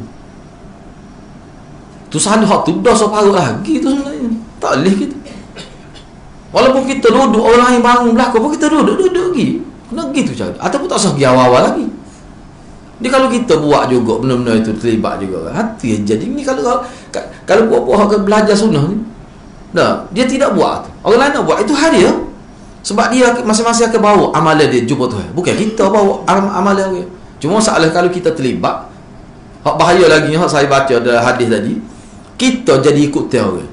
Kita ni rupanya kita ni ada pengikut. Kita ni orang pandai sebagai orang hebat. Mana apa yang kita buat orang akan buat. Tiba-tiba kita buat yang salah. Dengan sebab kita buat benda tu, jadi ikut dia orang. Kita boleh dosa. Setiap orang buat tu kita boleh dosa tanpa menguraikan dosa orang tu. Ini termasuk dalam man sanna sunnatan sayyi'atan. Tu kena berhati-hati. Sebab tu kita jangan bercakap banyak. Jangan duk sebut banyak sangat orang tu bid'ah dia. Jangan, tak perlu. Cuma kita banyak buat. Banyak mikir, banyak buat. Sudah banyak kecek. Ini banyak kecek. Dalam kereta apa ceramah buat bid'ah. Kedai kopi jangan bid'ah. Orang serabut beli. Siapa orang tengok tu muka bid'ah hari. Siapa orang kata gitu. Tak kena gitu. Biar kita kena tunjuk dengan perbuatan kita. Tu saya kata ejen sunnah ni. Tak boleh lah ustaz orang buat belakang. Tu duk pakar waktu lagi. Tu orang tak pakar tu. Tu zaman Jepun baru tak pakar dah tu. Duk pakar lagi zaman lalu. Tu yang jadi ilmu agama tu hak betul tu. Jadi tak berkembang sebab apa? Sebab orang hak belajar ni pun tak amal. Bapa tu malu kat orang. Gitu ya. Dia nak wan. Kalau kita tahu aja je. Kita tak nak kata mana kita. Dia nak jelek, nak biarnya jelek lagi. Dia nak cabut telinga kita. Dia nak kata apa cakap? Dia nak kata apa? Dia nak kata Wahabi. Kata duduk sakit tubuh kita gitu. Dia kata pergi. Apa dia? Cuma kita tak usah kata. Sebab apa? Sebab saya sangat yakin dah daripada hadis-hadis Nabi, kalau wasak hubungnya ukhuwah tu, dia pun habis. Waktu paling kena jaga. Kalau dia sakit, buat bidah. Kalau dia sakit, buat bidah lagi dia sakit, kita pergi ziarah dia. Kita doa ke ampunnya, doa tuhur insya-Allah. Kadang-kadang dengan hubungnya tu manusia boleh berubah. Ni kita giak ke dia? Dia tu amal bidah. Dia sakit pun kita tak pergi. Tu sikap yang tidak betul lah. Sikap yang tidak betul. Yang keempat, penjelasan bahawasanya kaum Nabi Ibrahim alaihissalatu wassalam menyembah Allah tetapi menyekutukan dengan lain. Ni poin nombor 4 ni Hazrat tanda pula. Tu penting dah, tu kena faham. Sama dengan zaman Nabi ni. Penjelasan bahawasanya kaum Nabi Ibrahim alaihissalam dia sembah Allah juga. Cuma ni mereka mensyirik ke Allah dengan lain. Sebab tu saya kata tadi, kalau kita tanya masyarakat Nabi Ibrahim, dia tak akan kata yang cipta langit ni adalah berhala. Dia tak akan kata. Kalau dia kata gitu tu sama ada dia tu gila ataupun separa gila. Dia tak akan kata. Seperti zaman jahiliyah. Wa in sa'altahum man khalaqas samawati wal ard la yaqulunna Allah. Kalau kamu tanya mereka, siapa cipta langit dan bumi, dia akan kata Allah, dia tak akan kata berhala tu. Jadi makna dia sembah tu dalam bentuk apa? Tawassul. Tu sebenarnya tawassul dengan orang mati, cuma digambarkan dalam bentuk berhala. Kalau ni tawassul dengan kubur, sebab ada orang soleh dalam tu. Dia bertawassul dengan kubur. Cuba bukalah internet tu, tengok tempat Google saya tengok orang bercakap dengan kubur. Dia hidup tokak gitu. Tutup guru dia mati lagi hidup kecek dia ayat anak dia nak nikah minggu depan. Dia ayat ketua guru dia. Tok guru dia duduk ada kubur tu. Lepas nikah ni lagi buat umrah dia tu. Tapi tak boleh gila ni sebab kerajaan Saudi tak benar. Dia tak sebut lah tu sebab orang cerita lama. Dia tak sebut. Sebab ni cerita lama. Lalu saya dengar tu kita, Allah ya Allah, kata manusia ni siapa ketemu lah. Anak-anak murid ramai ni semua tahfiz Quran duduk belakang dia. Tok guru tu kecek tu. Tokak gini. Lepas tu dia suka soalan guru dia tu jawab. Anak murid senyap, anak murid tak dengar. Mana anak murid tak kenal lagi nyakit tu. Tok guru duk suka. Dia suka je bila dia kecek, dia dengar tu, lepas tu dia suka. Seolah-olah dia respon pada guru dia jawab. Lu bergerak ngerti dia. Oh, kalau anak-anak kita tengok pening dia tu. Gapo dia pula lagu ni tu. Sebab dia tengok cerita kartun, tak ada sekatun tu. Tu bahaya hadrat. Ni orang panggil sesak. Sesak ni bagi yang akal waras tak boleh terima, tapi bila kena dia jadi boleh terima. Dahsyat. Boleh tengok ni, saya clear Allah tu. Sebab tu guru saya sebut dulu. Dia kata puak-puak ni kalau tak sekat, hak ada di Pakistan ada, dia akan mari belakang akhirat ni. Hak di India, hak sesak tu. Kalau dibiarkan. Baik. Yang kelima, ketika Nabi Ibrahim alaihissalatu wassalam berlepas diri daripada sembahan-sembahan selain Allah subhanahu wa ta'ala, kemudian selepas itu dia kata dengan sangat tegas, illalladzi fatarani fa innahu sayahdin, kecuali kamu menyembah Allah yang menciptakanku, kerana sesungguhnya dialah yang memberi petunjuk padaku. Maknanya di sini ada unsur ketegasan. Aku berlepas diri daripada apa yang kamu sembah. Kalau sekadar tu okey dah tu. Tapi dah. Kecuali aku hanya akan sembah Tuhan yang cipta aku. Aku tidak akan berlepas diri daripada kamu kalau kamu sembah Tuhan yang menjadikan aku. Tak ada lah bila sembah Tuhan yang menjadikan aku. Mana Allah sahaja. Jadi di sini isu yang paling besarnya dari segi logik, nak mengetuk pita hati manusia, isu menciptakan itu. Tak ada pada mana-mana sifat Tuhan hal lain. Mana-mana Tuhan yang tak ada sifat tu. Kita boleh guna sebagai fasil, sebagai daya, sebagai satu kekuatan minda, sebagai satu kekuatan untuk mengetuk minda manusia, kita boleh guna tu. Dalam nak menghujahi golongan yang sembah selain daripada Allah ni, isu menciptakan tu besar tu. Poin dia tu. Sebab tu Nabi Ibrahim guna ni menciptakan. Sebab mana ada Tuhan lain menciptakan? Sebab dia diciptakan. Misalnya kita kata orang sembah dewa.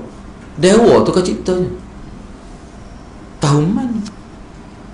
Kat mana yang banyak utama dewa? Dewa darat lain, dewa laut lain, sungai lain, dewa bukit lain, bukit muarak lain pula. Hak gunung Gunung Banjaran Tewasa tu lain pula. Hak tu kena banyak sebab dia panjang gunung tu. No. Lagu tu lucu tu Tuhan gitu. Lepas tu dalilnya mana? Dalil. Boleh sebut belaka, nak sebut boleh sebut belaka ni. Mana dalil? Kita orang Islam ni dengar segar kita Quran. Cuba cabar Quran ni tahu. Kita suruh cabar. Moga kita tahu dah, bukan kita nak jawab. Orang lain je jawab. Marilah, sebab tu orang tak berani. Cuba cabar Quran tahu. Macam tu kita kata kalau agama lain dia cabar Quran, berkebuk tu ajaran dia orang akan kritik. Cuma orang hormat, orang tak kritik. Misalnya kita Hindu ke Buddha lah. Kalau dia cuba kita tengok. Kenapa? Saya tengok tu isu Zaktu Zakir naik. Kenapa orang agama lain tu dia tidak kritik Quran? Dia takut. Oh, kalau dia kritik Quran, berkebuk kitab suci dia nya kritik ke ulama. Oh, mari kita nemo tu. Kita letak atas meja nak tengok. Tak berani. Sebab tu dia senyap tu. Waktu dia bedah kawan tu, dia tak berani nak bedah Quran tu. Nah, cuba dia bedah Quran itu Quran kata biar habis mana kita nemo. Sebab muka kawan ni pun ingat juga kitab dia tu dah lepas dah. Tu sebenarnya tu yang takut sangat tu. Sebab kita orang tak takut. Muka dia tahu dah. Sebab doktor saya kan orang takut. Gak lah ni anak murid dia sedang berkembang di Malaysia.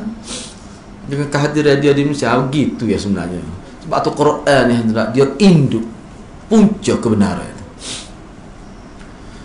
Baik, dalam perkataan Nabi Ibrahim ini, ni dia analisa akhir ni. Dalam perkataan Nabi Ibrahim alaihissalatu wassalam terdapat dua faedah yang besar. Yang pertama, isyarat terhadap alasan kenapa kita wajib mengesahkan Allah Azza wa Jalla dalam ibadat kita. Iaitu sebagaimana Allah, iaitu alasan dia apa? Kerana Allah lah Tuhan yang esa. Dialah sahaja yang menciptakan. Maka dia wajib diesahkan dalam ibadat. Maknanya kalau kita nak sembah sesuatu, pastikan dia yang buat kita. Tu baru layak disembah. Tu sebenarnya bahasa mudah. Ya kamu sembah matahari, dia menciptakan kamu ke? Dia menciptakan dia. Jadi isu menciptakan isu tauhid. Tu sebenarnya tu yang pertama. Sebab tu Nabi Ibrahim guna gitu. Nabi Ibrahim tak kata aku hanya sembah Tuhan aku sebab dia comel. Nabi Ibrahim tak kata gitu. Padahal innallaha jamilun yuhibbul jamal. Tapi dia guna menciptakan. Sebab tu terlalu nyata. Habis tu isyarat rasanya menyelewengnya penyembahan berhala. Kerana berhala itu tidak menciptakan, bahkan dia diciptakan. Jadi kenapa kamu sembah dia? Sebab tu biar dia sembah kamu lah. Tu ya. Sebab tu Nabi Ibrahim kan dalam kita kata berkait dengan perkara ni lah, atas logik ni lah juga sebenarnya dia pergi katak berhala tu. Dia pergi hancurkan berhala, dia tinggal satu berhala yang besar. Dalam Quran kemudian dia letaklah alat dia kata kapak tu. Dia letak di telinga setengah kata letak di tekuk. Bila masyarakat dia balik tengok hancur lebuh habis Tuhan kecek-kecek ni dalam rumah berhala, tinggal sohab besar senyap kapok ada tekuk dia. Maka dia ada kesal sombeng agaklah menghidup katak Tuhan lain. Akhir sekali dia kata siapa dia, tak ada dah orang lainnya sekala hodok kecil berhala kita Ibrahim tu lah dia kata. Pakak aku cari Nabi Ibrahim kata dak hamba tak kata gapo pun kata ya kita terus kena katok kata tu haju lebuh tu mana tahu soalan gitu. Nabi Ibrahim berkata, Nabi Ibrahim dia marah, dia terbakar perut. Nabi Ibrahim kata gini, Nabi Ibrahim tanya tu lah tak usahkan itu boh dia tu kan dia duduk dalam tu juga tu dan dia pun tak acur kapok pun ada tekuk ni. Tanya dia lah, dia tengok tu saksi tu. Tu masyarakat dia maru. Masyarakat kata mu tak erti ke tukar batu tu. Tu Nabi orang dah mu tahu batu mu semua nak apa. Tu dia kalau kita cuma Kelantan gitu sudah lah. Kalau luar tadi dia tu tak masuk tak rapat pas tu letak. Lepas tu semua buat ke dia. Tu orang pangguna akli, dalil akli secara logikal. Tu. Jadi sebenarnya sebab agama ni dia menepati fitrah manusia. Tapi begitulah manusia bila dia sesak kan, tak ada nak apa. Dan saya yakin lah sebenarnya masyarakat dia pun dia tahu Dia tahu maksud Nabi Ibrahim nak apa. Dia nak suruh, sebenarnya saya nampaknya daripada apa yang saya baca dalam kitab-kitab lain, Nabi Ibrahim nak supaya masyarakat dia buat taubik. Maksud dia sembah berhala, hak sebenarnya maksud apa. Dia tak berani nak buat taubik.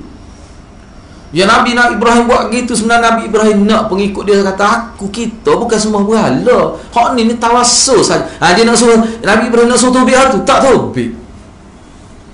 Dia tak taubik tu. Hak tu ya sebenarnya. Tu pun jasad. Dia tahu dah berhala tu batu. Tak apa semua juga. Kalau dalam Quran sebut liyuqarribuna ilallahi zulfa, sebenarnya hak tu sebagai perantara Tuhan. Sebab orang tu orang soleh juga berhala. Asalnya nama sempena tu. Dia tak waktu biar tu. Sebab kalau dia waktu biar tu, dia akan banyak lagi perbincangan Nabi Ibrahim akan bahas tu. Tu ya sebenarnya. Sebab tu kita kena ingatlah, ajaran Islam ini dia direct dengan Allah. Nabi bimbing kita supaya kita ni direct dengan Allah apa-apa saja. Sebab tu ulama kita acak kali sebut dalam kitab bahawa Nabi Muhammad ni antara hikmat lah, kita kata kalau kita ambil satu saja, kenapa dia tidak boleh anak dengan Aisyah. Nak ayatnya itu, Nabi tidak ada kuasa. Tu isteri dia yang paling hebat tu, memiliki 5 kemahiran. Saya sebut dah sebelum ni lah. Hebat tu nak banding orang lain. Sampai lepas Nabi wafat pun masih lagi menjadi tempat rujuk masyarakat sampai mati. Hidup sangat zuhud, sangat zuhud Aisyah, kehidupan dia sehebat tu. Kayak malaikat, kira-kiranya tunjuk pada Nabi, ni lah isteri kamu akan datang. Tiba-tiba tak boleh anak. Dan Aisyah pernah menangis sedih, tak boleh anak. Kita ni tak sedih moga anak 10. Cuma sedih lain pula. Moga anak 10. Dia sedih, dia pernah menang ni dalam riwayat. Sebab apa? Sebab dia tak boleh nak guna kunyah. Nak kata gapo pada dia. Dia tak ada anak. Akhir sekali ambil anak kakak dia, minta anak nama Abdullah. Sebab tu dia dikunyah dengan Abdillah. Padahal itu bukan anak kandung dia. Apa Nabi? Takkan Nabi tak sayang anak? Kan Nabi suruh kita berdoa kan nak anak soleh. Takkan Nabi tak berdoa? Tapi tak boleh. Takkan Aisyah tak berdoa? Tapi tak boleh. Tu sebab tu sepatutnya kita tak boleh bergantung dengan Nabi. Memang tak boleh. Kena bergantung dengan Allah. Nabi tak pernah suruh kita bergantung dengan dia.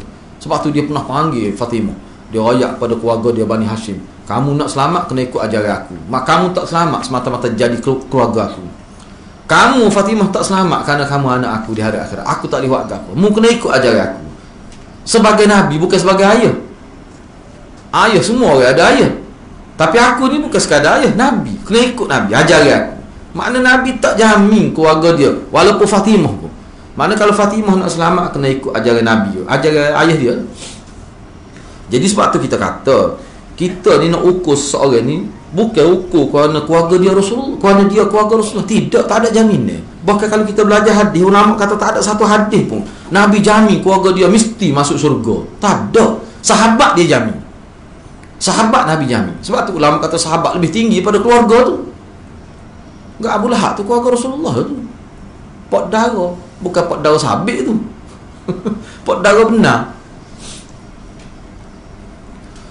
Jadi hak tu kena jelas. Sebab tu saya sebut sama, mana kita kena ukur kebenaran berdasar pada Quran dan hadis. Tak usah kita ni sendiri kena ada nilai tu. Kalau tidak, kan berat kita.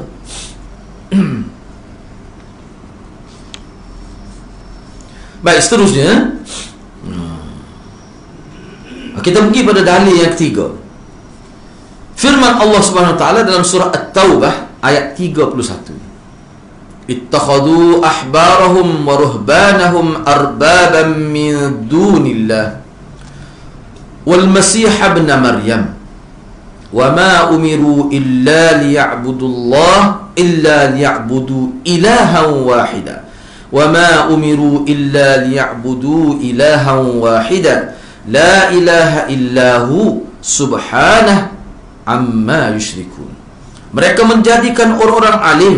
Ahbab ni orang-orang alim Yahudi, orang-orang alim Yahudi, ulama Yahudi. Wa ruhbanahum, dan ruhban, yakni rahib-rahib mereka, yakni ataupun padri-padri lah, Kristian. Agamawan dalam agama Nasrani. Mereka jadikan itu sebagai Tuhan selain Allah. dan juga Al-Masih, iaitu putera Maryam. Padahal mereka hanya disuruh menyembah Allah sahaja, Tuhan yang Maha Esa. Tidak ada Tuhan yang berhak disembah yang sebenar-benarnya selain Allah. Maha suci Dia, yakni Allah, dari apa yang mereka persekutukan itu. Baik, sebelum kita baca saya nak sebutlah beberapa perkara supaya kita faham terlebih dahulu secara umum ayat ni. Mereka menjadikan orang alim Yahudi dan rahib-rahib dia sebagai Tuhan disembah. Hak ni boleh kata semua. Kalau kita tengok dalam tafsir ulama kata, jadi dia sembah tu, bentuk sembah tu macam mana? Dikatakan mereka sembah agamawan mereka itu, sama ada Yahudi ke Nasrani, dalam bentuk macam mana sembah tu? Dalam bentuk apa ni? Kalau kita baca sejarah pokok dia kan, kalau dia nak bertaubat, dia tak boleh bertaubat sendiri. Dia kena pergi jumpa padri. Dia kena masuk dalam gereja. Dia ada satu bilik kecil. Dia ada jaring ni boleh kecek. Jadi tak nampak muka, nampak belai-belai begitu lah. Dia peroyak lah. Padri dia kata dia nak taubat. Kesalahan apa? Kena sebut dengan ikhlas lah, dia kata. Sebut ikhlas. Kau tu sebut gini. Ikhlas dia tu. Nak taubat. Saya. Dia kata, padri kata, dengan kuasa Tuhan yang diberi pada saya isytiharkan awak dengan keikhlasan awak tu, mana awak telah bersih daripada dosa. Dia isytihar atas nama wakil Tuhan, makna terima wahyu tu kira-kiranya. Tu maksud disembah tu. Bukan dia sembah padri tu, tidak. Jadi maknanya sembah sini salah satunya kan ambil kuasa Tuhan, beri pada padri. Apa kuasa Tuhan? Mengampunkan dosa. Nabi tak boleh ampun dosa. Memberi pengampunan dosa ni hak mutlak Allah. Bila dia ambil hak Allah, beri pada orang, itulah makna sembah Allah selain Allah. Hak tu kata syirik tu. Sebab tu orang Islam tak, bila kita nak bertaubat, syarat dia mula sekali ikhlas. Bila sebut ikhlas, tu mana dia dengan Allah. Ulama kata penghubung antara mukmin dengan Allah adalah keikhlasan. Seseorang bila dia buat, dia tidak ikhlas, terputus hubungan. Sebab tu Allah tak terima amalan dia. Jadi bila kata ikhlas, seriusnya agama, dia kena dengan Tuhan. Cuba bayangkan. Padri nak tahu mana kau tu ikhlas ke tidak. Sebab saya pergi tipu Tok Momo, biar sebut dah. Kita nak saja nak tahu sebab kata Tok Momo tu besar saat dia tahu barang elak duk mana. Kayak saya sebut sebelum ni, kita pergi. Kita royak kata basikal lah. Pada kambing benarnya. Kambing kita royak basikal, dia kata tak ada dah kambing nyembelih. Padahal tak ada ilah gapo pun nak tahu ya. Lepas tu kita duk suka tak kata menipu hang. Duk kata tahu. Padahal tak ada ilah, kita pergi royak dia kata ambo ni mari ni jumpa nak ilah kambing gini kita royak lah. Lepas tu orang ni pugu kita ni royak ilah kan ni tak suka bagi ilah tu. Kata ingat molek nama canggah pula. Mau aku ayat ni, mau ayat gini. Nak tahu. Dah kata bisa. Kalau orang Arab dulu, sampai Arab jadi dia panggil Arraf. Tutup bawah hak bagi dia panggil Arraf. Dia boleh ayat gini-gini. Dia kata kami tak ada dah nyembelih dah. Okey tu nak sokor. Mu tak hilang. Kambing pun tak ada kita ni dah. Lepas tu nak sokor, tapi habis buat puluh ya. Biar nak kan. Ayatnya orang kita boleh pergi jumpa kaya-kaya kau itu. Berat sungguh. Lagu tu ya, sebab tu kita ni bagi hilang kan. Sebelum hilang simpan molek lah bagi tu. Lepas tu kalau hilang juga nak buat macam mana? Suruh pada Allah, gitu nak buat. Tu jadi jumpa, jadi benda-benda ni bahaya. Dia dia bersabit dengan kepercayaan. Kadang-kadang orang kita ni sebab apa? Pengaruh tu kuat. Hubungnya. Sebab tu kalau kita belajar tentang Arab jahiliah, dia tidak boleh dipisahkan dengan sihir, dengan bomoh, dukun tu dia tak boleh pisah. Setiap kabilah dia mesti ada ketua dukun. Lepas tu ada dukun-dukun cik-cik lah anak-anak buah dia tu. Tu kehidupan masyarakat. Itu kehidupan dia. Kehidupan Islam tak boleh gitu. Umat Islam tidak boleh hidup dengan budaya itu. Umat Islam dia hidup dengan budaya Allahus Samad. Tepat berkata Allah Tuhan. Baik. Itu. Okey, cuba kita tengok huraya ayat ni. Ayat di atas telah ditafsirkan oleh Rasulullah sallallahu alaihi wasallam kepada Adi bin Hatim. Sebagaimana yang diriwayatkan oleh Imam At-Tirmizi daripada Adi bin Hatim, kata Adi, aku pernah mendatangi Nabi sallallahu alaihi wasallam dan di leherku ada salib daripada emas. Maknanya masa ni dia tidak Islam lagi. Dia tidak Islam lagi. Dia masih dalam agama Nasrani. Maka kata Nabi, maka kata Adi, Nabi bersabda. Mana Nabi kata kepada dia, ya Adi, itrah anka hadzal wathan. Wahai Adi, buanglah berhala itu. Salib tu Nabi sebut sebagai berhala. Buanglah. Dan aku mendengar beliau sallallahu alaihi wasallam membaca sebuah ayat dalam surah Al-Bara'ah, yakni surah At-Taubah ni lah.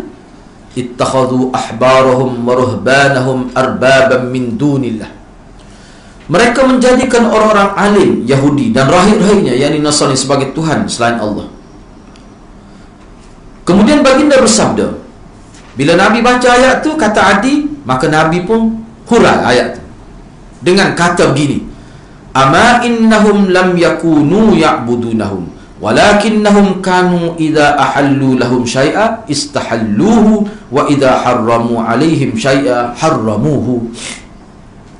Ketahuilah wahai Adi, sesungguhnya mereka, yakni Yahudi dan Nasrani, mereka tidak sembah orang alim di kalangan mereka, tidak sembah seperti mana kita sembah Allah, ke siapa sujud ibadat letak tangan gini. Dia tidak sembah gitu. Bukan gitu maksud sembah yang aku maksudkan dalam ayat ini. Dia maksudkan oleh Allah bukan sembah gitu, tetapi termasuk dari sembah juga apabila orang alim di dalam agama mereka menghalalkan sesuatu hak tidak Allah halalkan, maka mereka turut menghalalkan.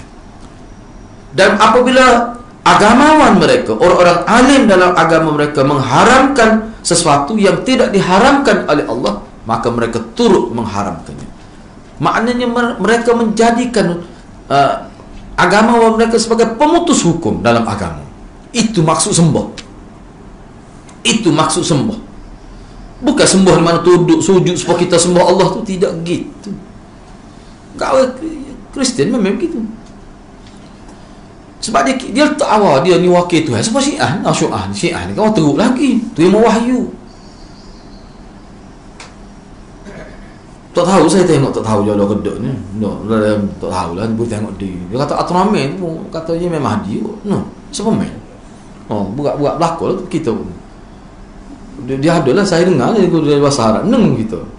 Rupanya keturunan Superman daripada keturunan email dia. Faham. Superman. Hak sebelum ni ada Atramen. Email 12 tu parut belakang tu. Email 12 tu asal daripada Atramen tu, daripada Jepun lah. Mula-mula tu tu jadi timur Atramen tu ada 12 tu. Kena tanya ustaz tu, dia ingat molek nama tu. Dia ingat molek. Tu kita nemu dengar tu. Aku tak jumpa dia baca kitab Syiah ni. Rupanya Atramen tu dia sebut sosok nama tu, turun dia cik dia nama gapo gino. Habis rupanya daripada email 12 kalau gitunya. Bakal Syiah ngau tu dia kata, dah bukan Atramen sahaja, Superman pun jalan juga. Main-mainnya buat ni. Dia bagi nak mengarut, betul karut lah dia tak Tapi kalau kita nak mengarut biasa pasti itulah. Tak usah kalau sikit-sikit pun tak itu juga. Biar kalau nak karut dia biar berat lalu. Baru puas hati. Tu. Baik, saya ambil sikit lagi lah, kita perabihan ni lah. Saya sampai tak boleh nak sokor dengan tu. Selok je. Kata-kata ada juga. Kata berat juga orang kita ni.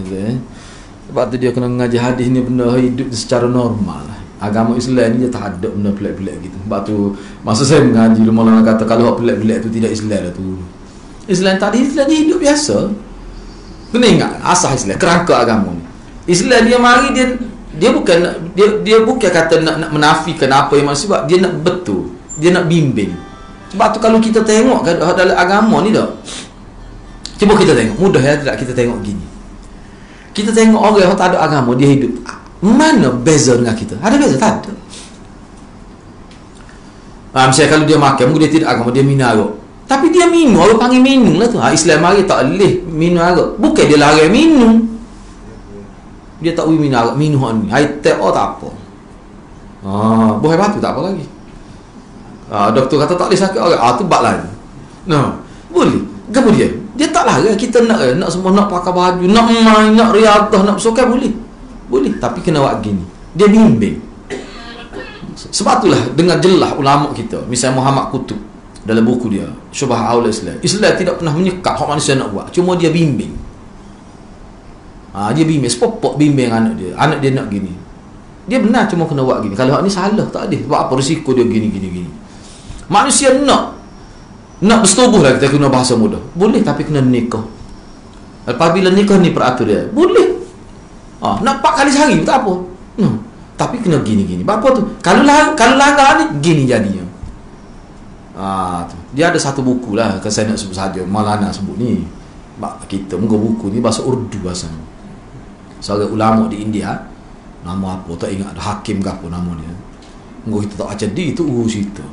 Dia habis ngaji sana setah siapa habis dauratul hadis, kemudian dia sambung bidat perubatan alopati. Siapa jadi alim pula, jadi pakar dari bidat. Khususnya dalam bidat ni lah sakit puas, sakit tua ni lah. Dan dia berkhidmat di negara putih, di barat lah. Dia buat sebuah buku. Dia sebutlah kenapa Islam melarang ni suami isteri dah ni melarang melakukan hubungan ketika datang haid itu. Dan dia buat kajian, dia interview 1000 pasangan. Dia nak ayatnya bila Quran sebut tu dah. Pada zaman tu, masa turun Quran tu apa ni? Fa'tazilun nisaa fil mahid tu. Asingkan adik kamu dengan perempuan. Yang maknanya adalah mafhum ayat tu yang kita tidak nak bincang lah. Kerana sebutnya azan, darah itu kotor. Banyak terjemah azan tu, bukan satu terjemah. Dia nak bincang tu. Sebab kena penyakit macam-macam. Penyakit pada hadiah ni berkeluarga. Kenapa? Penyakit pula berkait dengan penyakit kelamin tu. Siapa rosak kemaluan perempuan, kemaluan lelaki. Dia interview 1000. Dia kata majoritinya ni hak tidak Islam, lagi tidak Islam lah. Majoriti ni kenapa? Kerana setubuh melakukan persetubuhan ketika haid itu. Maka dia buat kajian tentang darah itu. Dia sebut lagi ni tajam. Jadi maknanya hak Islam sebut. Maknanya saya nak sebutnya bila Allah larang tu, walaupun kita tidak tahu penyelesaian secara saintifik, tak tahu apa larang, apa yang ada pada darah itu sehingga Allah larang. Kita tak tahu, tak boleh nak sesat dari segi sains. Zaman itu mana ada kajian. Terima saja. Sudah cukup dah untuk menyelamatkan hidup kita. Enggak dengar ada kita kata sains perubatan buat kajian terhadap tu, lagilah menyerlahkan betapa mukjizatnya Quran tu. Ada yang sudah tu rosak kemaluan si pelih dah. Kerana tu pada suami isteri dah tu. Bahaya kalau dengar tidak suami isteri ya set bebas bergila-gila pasangan. Cuba bayangkan Islam larang. Lepas tu setengah-setengah tu biarlah kita sebut lah. Setengah tu katalah setengah orang tu adalah masalah dia. Siapa benar, siapa 4 orang ni kau. 4 orang ni. Saya tu meninggal dunia. Baru tahu dia nikah 3. Kita pergi. Kita kata apa tu isteri dia duduk mana? Dia kata hak ni duduk di Sabak Bernai. Bila pindah situ? Dak nombor 2. Bila ni kau? 3 Ustaz dia tu. Kita tanya bila ni kau? Dia kata 3. Anak-anak dia kata, kita pun tak tahu. Ya kau 3 ya dia kata. Kita takut 4. Bila dia mati baru tahu. Yang Islam ni benar. Sebab tu Muhammad Qutb dia cabar orang barat. Sebab kitab dia tu berapa belah kali 9 kali dicetak, ulang cetak kitab tu. Dia terjemah oleh Datuk Yusof Zaki aku tu lah, Syubhat Haula Islam. Salafah terhadap Islam. 9 kali dicetak di barat. Dia cabar. Cuba tunjuk satu ajaran Islam yang mana dia sekat kebebasan manusia. Tak ada. Dia bukan sekat, dia bimbing. Manusia nak ke apa? Tuhan wis semua. Kecuali sesuatu yang bahaya. Jadi kalau Tuhan sekat tu, kalau buat kajian, orang kafir buat kajian, memang dia ada bahaya. Contoh kita kata arak, apa Tuhan tak benar. Arak ni minum ya. Nak minum ke apa? Arak tak boleh. Sifat arak tu kalau ada pada mana-mana air yang ada sifat arak tak boleh semua. Apa tu? Cuba kita tengok tempat kita lah. Tepuh orang semacam. Hak cacat ada, mati ada. Tidak orang pun dia tepuh juga. Mungkin barang mabuk. Tiap pun dia tepuh. Tidak sekat orang saja. Rupanya patut Allah lagi. Bila timur isu, akhir sekali marilah ulama Islam. Agama demo pun larang hari juga. Baru seminyak rupanya. Dia ingat kita tak erti dalam agama dia. Ulama Islam kata tak payah sebutlah siapa dia ulama Islam tu kat di Malaysia lah. Kau baca kita demo. Dan kita demo pun haram juga arok. Jadi demo mina arok ni sebenarnya demo langgar, bukan langgar agama Islam saja, langgar agama demo sendiri. Senyap tak ada gapo. Oh. Tak ada agama menghalalkan arok ni. Begitulah, Baik. Faedah dia, kita ambil faedah. Yang pertama, termasuk dalam makna tauhid dan kalimah syahadah la ilaha illallah, taat kepada Allah dan hal bersabit dengan halal dan haram. Ni kena taat. Ini termasuk dalam syahadah la ilaha illallah. Sebab tu Imam Malik kata warak yang dimaksudkan dalam agama yang disebut dalam Quran adalah hadis. Makna warak ni orang yang jaga hukum halal dan haram. Tu kata Imam Malik. Tu makna warak. Mana sesuatu walaupun dia tak akan piah warak tu. Piah pun tak akan. Pakai tapi sudu. Bila nak maya pusing. Sudu. Tak alih ni. Takut kena jiran, tak kut belakang ni pula. No. Lepas tu dia semaya. Tak warak ke gitu? Warak sebab dia semaya. Dia tak buat benda-benda yang haram. Tu warak mengikut Imam Malik. Dan ulama kata tak ada Imam Malik tu, dia kena semua pada orang Islam. Baik. Yang ketiga, tidak ada ketaatan kepada makhluk dalam bab maksiat ni, tak ada. Sepatutnya gitulah. Kita nak taat kepada orang ni, tengok dia buat tak apa. Kalau dia tu buat tu kena dengan agama, bolehlah kita taat, walaupun ayah kita, walaupun pemimpin pun. Yang ketiga, sesiapa yang mentaati makhluk dalam bab menghalalkan apa yang diharamkan Allah atau mengharamkan apa yang dihalalkan oleh Allah, bererti dia telah menjadikan makhluk itu sebagai sekutu Allah. Itu makna syirik. Yang keempat, ulama tidak terjaga daripada kesalahan. Ulama dia tidak terpelihara daripada kesalahan. Sebab tu ulama dia perlu amal. Nabi seorang cukup dah. Ulama tak boleh, ustaz ni tak boleh. Sebab tu kita kena ngaji dengan amal. Kalau ustaz ni salah, mungkin ustaz lain akan perbetul. Tu. Sebab kalau Nabi tak apa, sebab dia maksum. Maksum. Yang kelima, bahayanya ulama yang sesat terhadap. Kalau ulama sesat sangat bahaya, sebab dia menjadi ikutan masyarakat. Sebab orang kita Malaysia ni masih lagi berfaham kalau ulama dia mesti tahu semua perkara. Ustaz tak erti. Dia kata gitu. Tak ulama tak erti. Ulama mengaji Makkah, dia kata. Makkah, guna qaf bukan kah. Makkah. Tu maknanya alim besar. Lemah kita, tak ada nak mikir kita tu nak. Tu. Dia tak kita punya. Dia mau untuk kenali mana haling. Kat kita kenali pun tak kenal. Dia ingat apa gula ilmu boleh timai-timai gitu. Tu bagi orang kapur tu alasan dah tu bagi dia tu. Bagi orang kapur tu alasan dah tu bagi dia tu. Baik, yang keenam, penjelasan terhadap penyimpangan orang-orang Yahudi dan Nasrani dari agama yang lurus. Yang ketujuh, ayat di atas membantah orang-orang Nasrani dalam keyakinan mereka terhadap Nabi Isa Al-Masih alaihi salatu wassalam, dan penjelasan bahawa beliau adalah seorang hamba Allah yang sangat taat kepada Allah. Yang kelima, ayat ni juga merupakan mengkuduskan Allah, menyucikan Allah, membersihkan Allah daripada ada sekutu yang setanding Allah. Itu 8 kesimpulan. Firmannya, dalil yang keempat tu kita bincang semula lah. Ada apa-apa persoalan kalau nak tanya boleh. Ni kita bincang semula dalil keempat ni.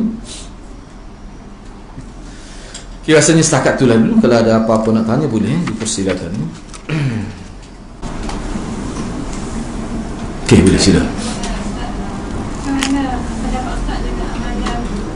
Baca surah Al-Baqarah dan surah Al-Hajj untuk naik umur.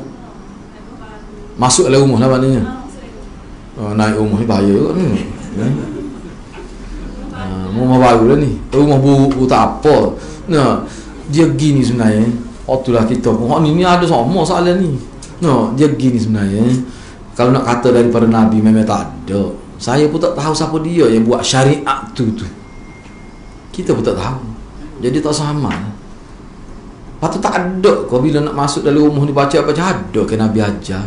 Lepas tu duduk dalam rumah tu kena buat gapo hak berpanjangnya sebagai amalan tetap ke ada ke. Masuk dalam rumah tu nak baca gapo banyak dalam hadis pun. Mula-mula bagi salah. Dia kata bahaya ustaz sebab tak ada orang. Kalau ada orang jawab, tak naik dah kita dia.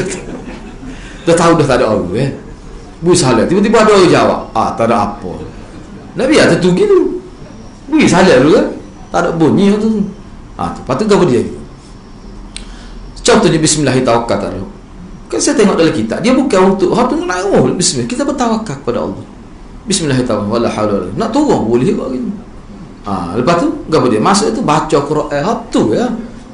Banyak kan bila sahabat isteri Nabi dalam hadis sebut bila dia pergi berhijrah ke Madinah, amalan yang Nabi suruh isteri dia buat ke dia?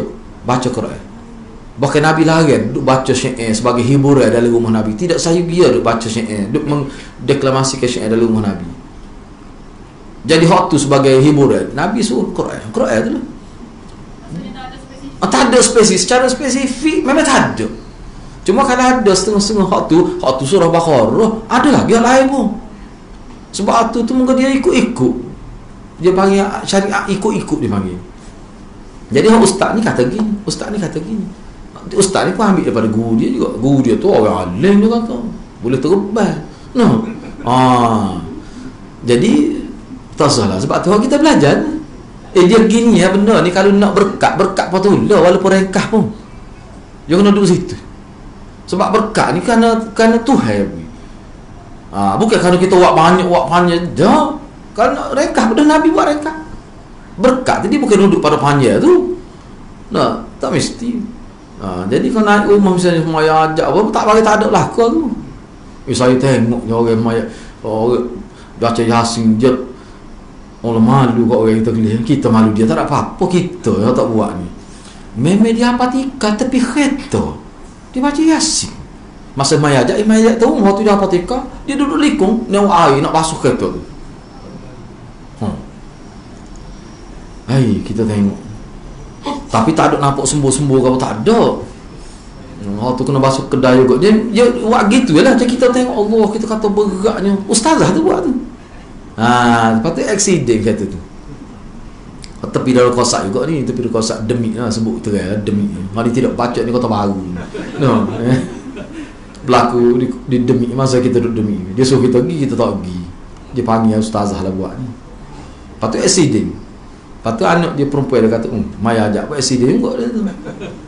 Tidak, tu bahaya tu. Jadi timbul fitnah. Dia ingat aku, tu ajaran agama tu. Kalau ada Nabi mandi dah huta dia tu masa dia beli huta baru tu. Tapi tak ada sebut gitu. Tak ada. Zaman Nabi pun ada kenderaan. Tak ada buat gitu. Sebab tu kita tak usah lah. Nabi suruh jaga molek kenderaan tu. Nabi tak pernah pakai tengah panas takut sakit dia gini. Maknanya kalau dalam konteks kereta ni lebih berkala tu lah.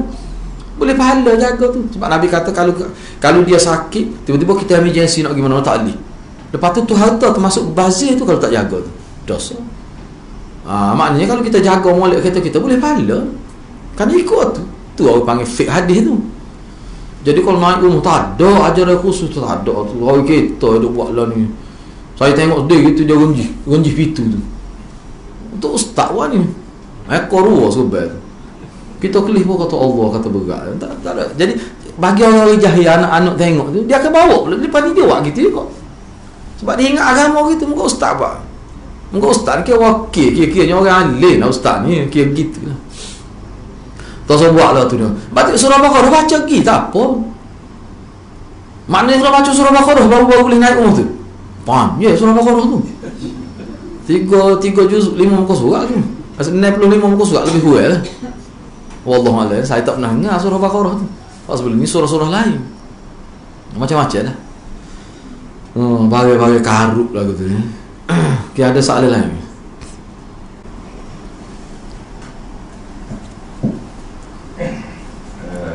Ustaz, nak berikan soalan ni. Mungkin cadangan. Mukadimah tadi Ustaz sebut berkenaan dengan syirik ni, mungkin setakat kena jaga diri kita sendiri je. Kita juga kena jaga masyarakat daripada amalan syirik ni. Walaupun 3 bulan dulu Ustaz semua sebut dah Ustaz masuk perkampungan orang asli kampung di dakwah. Caranya anak kalau boleh Ustaz bimbing kita semua ni dari kuliah Haifaz buat satu program pergi 2 bulan sekali kau masuk di perkampungan orang asli berdakwah lah. Ustaz kata mengajar pada hal yang positif bukan tinggi-tinggi sangat. Mungkin Tapi kita boleh buat 2 bulan kita tak sogru, ataupun sebulan sekali sogru, sebulan sekali sogru, 10 orang, 10 orang. Kalau hebat sini ramai dah ni. Kira kalau ikut WhatsApp tu dua grup dah tu enggak 500 orang dah. Boleh atas 10 tiap bulan 10 orang lagi masuk, 10 orang masuk, 10 orang masuk. Tapi nak ada pahala juga. Kalau tak ustaz boleh. Okey. Itu cadangan. Dia sebenarnya Ana sangat setuju sebab ramai sahabat-sahabat kita yang terlibat ni. Kalau anak nak pergi nak bulan tu masalah juga. Tapi tak apalah, cadangan tu mana untuk nak pergi tu sebenarnya sahabat-sahabat kita di Gua Musa. Ana pun sebelum sampai sini balik tu singgah di Gua Musa dulu jumpa dengan Asnah. Ialah kira-kiranya tidaklah orang asli tapi kukuk pun tak semaya jugalah. Tak saya sebut tu kira orang susah duduk tepi. Dia mesti tinggal di tepi kereta api ni. Pokok dia ni miskin, tersangat miskin. Sehingga bila kita pergi tu, yalah kita nak sebut, tapi kita sebutlah.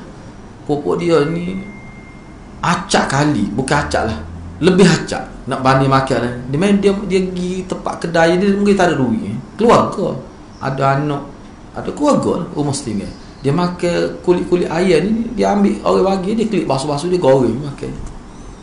Kulit ayam gitu ya. Pokok dia ni. Jadi pokok dia ni boleh katakan semaya dok teruk lah. Jadi orang-orang lagu ni supaya cikgu saya sebut lah mana orang lagu ni betul Fatihah ya. Boleh insya-Allah tu. Kena buat satu itulah boleh kita buat. Molek dia kalau pergi 10 hari tu. Sebab sekarang ni kalau di Kelantan ni di Gua Musa tu nampak aktifnya. Cepat tadabbur tu. Sebab dia nak lah. Mana dari segi bimbingnya tu dia tim Ustaz Mu'in dan sebagainya. Ni memang boleh dah lah kalau nak. Sebab saya pun berapa kali juga pergi. Dulu sekali dengan Dr. Mazla pergi. Boleh lah. Molek juga tu kita tengok lagu mana. Kita pergi tu dia masih makan kera lagi. Tapi bini dia tak makan dah sebab tu dia makan lautan. Dia tak boleh balik. Bini dia marah dia tu. Orang-orang gini, orang Islam lah. Sebab itulah kita sedih lah bila dia masuk Islam tak ada orang bimbing dia. Kok saya pergi ni nak ayat lebih orang baca pula ni. Saya pergi tu dia 60 keluarga. Jadi bahaya tak ada orang bimbing dia. Ada surah. Dia hanya semaya bila ada tu email. Enggak tu email jari-jari ada. Hari sekolah ada lagu sebab tepi tu sekolah. Jadi anak-anak dia ni terpaksa letak di asrama. Kau tidak tahu pergi sekolah. Walaupun duduk kawasan tu pun. Tak apa, saya nak sebutnya ada seorang tua, pocik tu. Daripada baca lah. Saya kata pocik ni daripada mana KJL? Kata dok volunteer dia. Sebab anak dia kerja belakang dia, anak dia support dia duit lah. Bini dia pun tak semari. Sini semua duduk situ. Dia mari ni atas dasar nak supaya orang asli tu semaya je. Masa kata pahala besar ni. Dia klik lah sekali sebulan jumpa keluarga dia. Jadi dengan dia ada tu semaya. Tapi kalau dia klik seminggu dia mungkin tak maya. Tua dia tapi dia masih sihat lagi. Orang baca. Saya tanya dia masa saya gitu. Kita pergi pun sehari ya. Kita panggil. Jadi benda-benda gini lah. Enggak dia tidur ajar kita tauhid gini pada mengajar baca Fatihah gitu betul kasus maya gitu ya. Jadi isu yang paling besar yang berkait dengan dia ni kenapa maknanya kita kata tidak ada satu pihak. Sepatutnya kerajaan lah sebenarnya. Sepatutnya tu kena tak ustaz duduk situ. Seperti mana Nabi dulu buat. Sahabat Nabi pergi satu tempat 2 tahun duduk. Bila masyarakat situ sudah boleh berdikari dalam ibadat, dia pergi pula tempat lain. Sepatutnya gitulah. Bolehlah rekahnya boleh lah insya-Allah kita boleh bincang pula lah tu. Saya akan bincang dengan sahabat kita di Gom sebab dia ada satu pusat khusus dia. Lah ni dia tumpu pada orang-orang memang orang asli lah. Asnah ni dia bagi bantuan setiap bulan. Kita pun boleh seperti yang Cikgu Syed buat dulu ni kita boleh bila kita pergi kita bawa lah derma orang amal kita bantu dia. Sebab dia termasuk muallah ni memang dia kena beri dalam bentuk bahagian. Nak panggil dia mari masjid kena bayar dia 5 riyal sehari. Dia bayar 5 riyal. Kalau nak kuliah lama sikit kena 10 riyal. Nak buat macam mana? Keadaan dia gitu. Sebab dia susah. Dia bahaya ke dia tak ada duit. Dia terpaksa dengan hasil jual hotel gitu. Jadi duit tu perlu bagi dia. Orang lagi itulah Nabi. Sebab tu kita tengok dalam hadis. Ada kepada ketua kaum tu Nabi bagi siapa 1 lembah kambing. Kan dalam hadis pun. Sahabat lain pun komplain pula. Mana bui ketemu? Nabi nampak dah. Sebab ketua dia ni orang bagus. Rupanya bila ketua dia balik kami 1 lembah ni berapa ratus ekor tak tahulah. Akhirnya Islam semua kawasan tu. Dia masuk Islam dengan dia seekor kambing seekor sorang. Orang susah. Dia kena dengan benda. Hak ni lah ada peruntukan untuk mak Allah tu menjinakkan hati dia kambing. Dia kata utuh masuk Islam boleh kambing. Patut masa bila dia masuk tu lepas tu lah baru didik dia. Tu cara dia. Gitulah. Okey, saya nak ayat saya setujulah tu. Kalau nak tu boleh kita bincang untuk selanjutnya lah. Perempuan pun boleh nak ada pergi satu hari je. Dia kata baru sudah tak payah pergi paksa pun. Dia kata baru. Pergi sekitar Gua Musa ni pada dah. Situ ya, pos pula. Saya pergi dulu pos pula. Tak boleh pergi kereta dia kena pergi dengan 4-wheel drive lah. Tak boleh pergi kereta ni. Mau jalan gitu tu. Kayak gitulah boleh.